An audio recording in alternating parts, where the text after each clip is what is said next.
assume it will fit to the mission and goals of this center. And the title is Leadership, the Way to Transformation in Africa.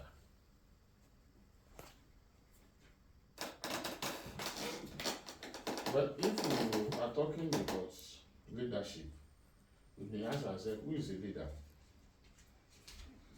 A leader is someone who influences and inspires others to achieve a common goal. Enhance trust and respect through conduct and relationship with people. African leaders, however, face a range of complex challenges that affect governance, development, and well-being of their citizens. These challenges are shaped by historical, political, economic, and social.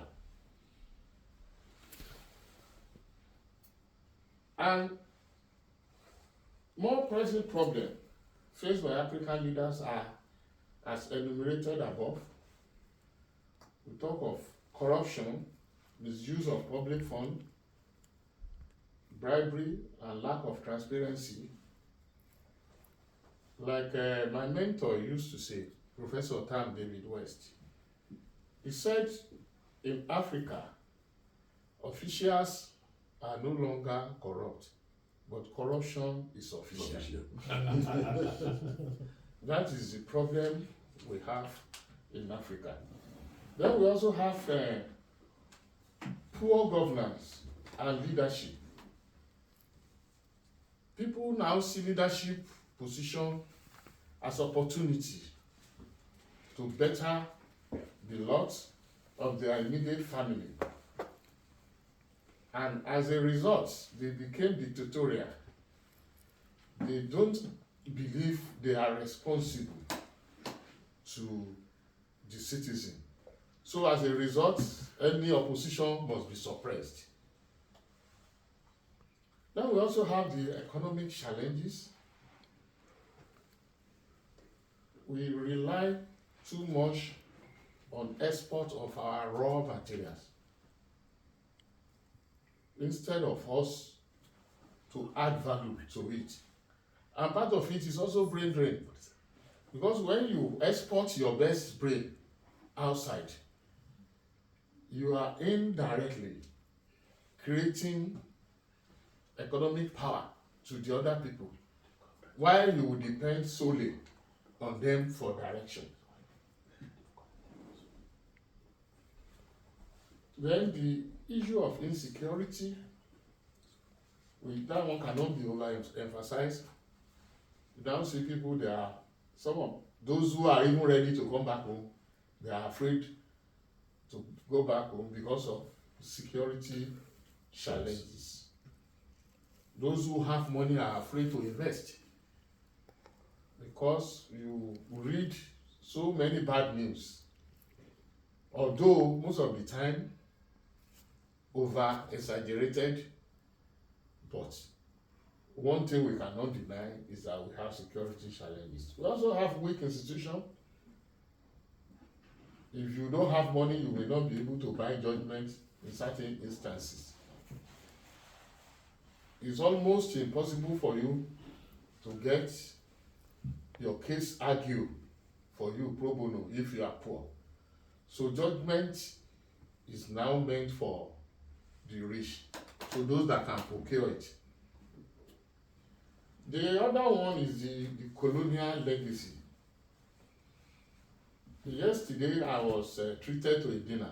While on the table, we were discussing why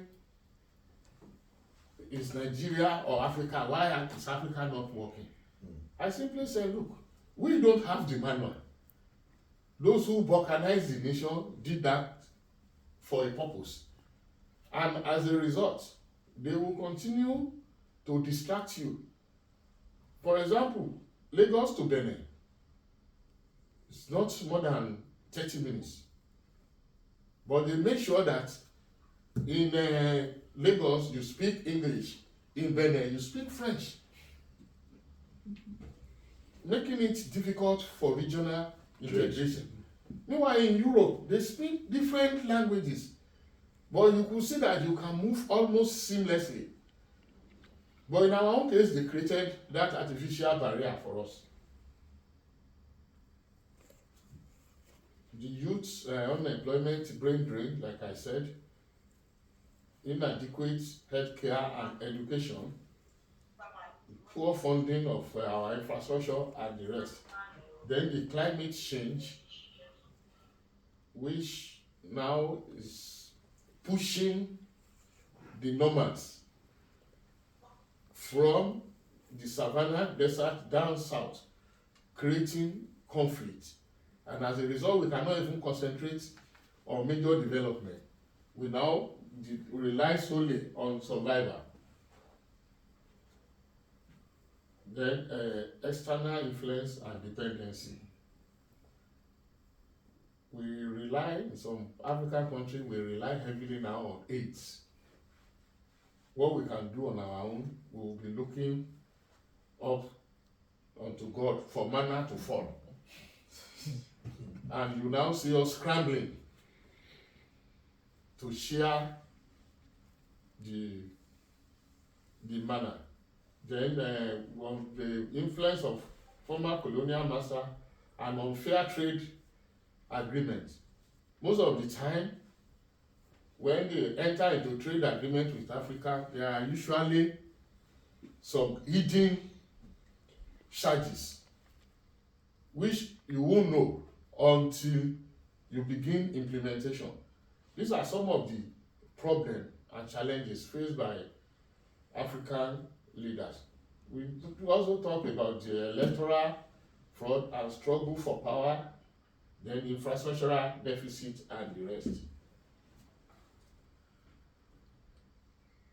Putting this together, we can then talk of what is the next thing. We also realize we have problem of external influence and foreign endorsement.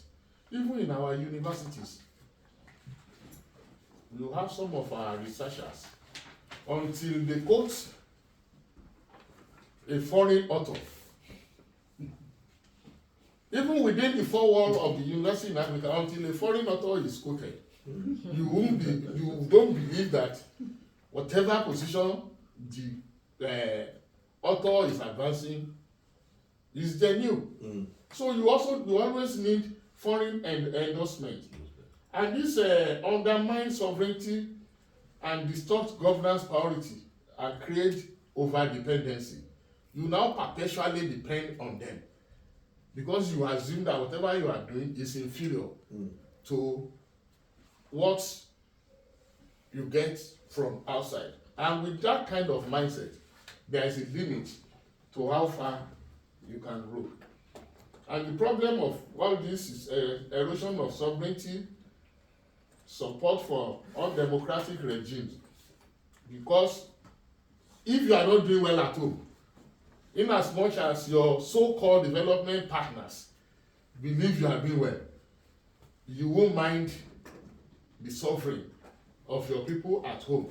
So you use their own template as yardstick to measure your performance. Then the loans and the rest, the neo-colonial economic control, the political puppeteering, and military intervention and foreign bases. They will say, they want to help you strengthen your security network, give us a space so that we can have our military presence there, and before you know it, they begin to monitor you. You can't do certain things. If you are saying no, you cannot do this, you can't do that. Those are some of the problems. Exploitation through trade agreements, then the diplomatic blackmail and sanctions. cultural and media influences. My brother is putting on African club. Look at me, even the awardee being awarded by African Forum, I'm putting on suit. So those are some of the issues. Then weaponization of development assistance. So if you want me to give you this, you must do this. Those are some of our problems in Africa. Then the circle of dependence, that foreign endorsement often creates a circle where African leaders rely on external validation or resources to gain or maintain power. This weakens their accountability to their own people and discourage the development of self-reliant institutions. Then, what do? Just like you are doing here, we now talk of regional cooperation, talk of African Union, ECOWAS. All this will reduce foreign interference if properly managed. Now we move to how can the university, because that is the whole essence of it, how can university assist in addressing this leadership deficit? If you look at the university, what is a university? The center of knowledge, innovation, and critical thinking.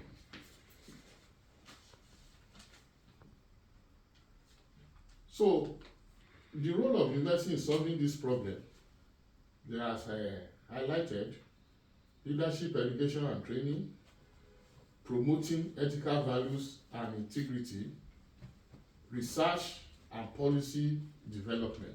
And I thank the co-president when he was talking about the major focus of this center on research. It is only through research findings that you can make an informed decision. So this should be encouraged and sustained in Africa. Then you have to be able to nurture critical and independent thinkers. During the military era in Nigeria, thinkers in the universities are seen as radicals, which must be pushed out. Because they assume you want to forcefully take over government from them. Not through guns, but through the conscious awareness created to the citizens of the country, and which will encourage them to demand for their dues. So they just make sure that they are pushed out. You cannot be teaching what you are not paid to teach. If you are paid to teach biology, teach your biology and leave the class. Don't teach them critical thinking. And don't go there and discuss political economy of the country. So those are some of the issues. Then incubation of young leaders, the student leadership. You create a platform for mentorship. You'll be able to offer real-life leadership experience and prepare students for national responsibility. Then we also need to use the university to strengthen democratic culture by encouraging student participation in all the democratic process. Because whether we like it or not, the students of today will be the ones to take over the leadership tomorrow. It's whatever they have in their brain that they will use to navigate the terrain. Then advocacy and accountability, regional and international collaboration, which is one of the goals of this center. So you can see, without even this lecture coming on board, you are already looking into that. Then role modeling. Well, as most of the time, students pick your conduct more than what you say. So you have to demonstrate what is ethical and effective leadership look like in real practice? Well, we know the role of university and how the university can be used to solve the challenges of leadership. But there are major issues, which is one of it is the underfunding of the university. We all know that there is no way you can grow beyond the quality of education given to your citizens. If you want good life for your citizens, you educate them. Even those of us who are parents, if you invest in your children, they will not take arms against you. There is an adage that in Yoruba, ọmọ tá a bá kọ́, ló máa gbé ilé ta kọ́tà. Instead of you to invest in the training of your children, you are building houses. One day, the child will just wake up and sell off the house. At the end of the day, you will have lost everything. You will have lost the property. You will have also lost the child. So, in summary, underfunding of Nigerian university is a significant barrier to the advancement of education, research, and national development. Addressing this issue requires investment in education, and if we invest in education, the staff will not be receiving slave wage, and there will be sustainable development, which is essential for government and stakeholders to ensure fair and adequate compensation for all workers. And when your workers are motivated, they will pursue national progress. Well, talk of neoliberal policies, why they will never allow us to grow. Because if you grow, over dependence on them will be minimized.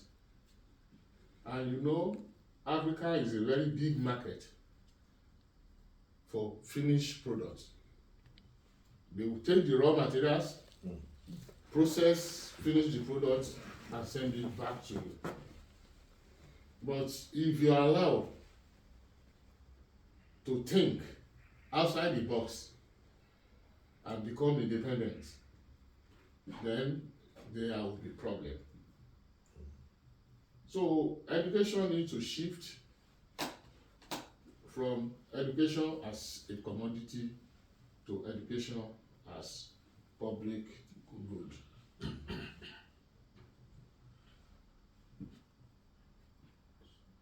Like I said, universities are not only center of learning, they are ground for the leadership of tomorrow. So African University can be the major drivers in addressing the leadership crisis on the continent and contribute to long-term political and economic stability. Thank you very much.